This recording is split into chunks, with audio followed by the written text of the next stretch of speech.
રાજ્યમાં આજે શાળા પ્રવેશોત્સવ શરૂ થવાનો છે। સમાચાર સામે આવી રહ્યા છે।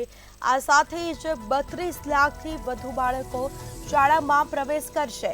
મુખ્યમંત્રી ભૂપેન્દ્ર પટેલ ડાંગની શાળામાં ઉપસ્થિત રહેશે। શાળા પ્રવેશોત્સવ 3 દિવસ ચાલશે,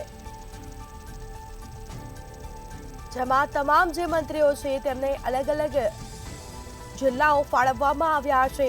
શાળા પ્રવેશોત્સવને લઈને તૈયારીઓ શરૂ કરી દેવામાં આવી છે। 32 લાખથી વધુ બાળકો શાળામાં પ્રવેશ કરશે। મુખ્યમંત્રી ભૂપેન્દ્ર પટેલ ડાંગની શાળામાં ઉપસ્થિત રહેશે। તો આ સાથે જ રાજ્યમાં આજે શાળા પ્રવેશોત્સવ કાર્યક્રમનું આયોજન। શાળા પ્રવેશોત્સવ 3 દિવસ ચાલશે।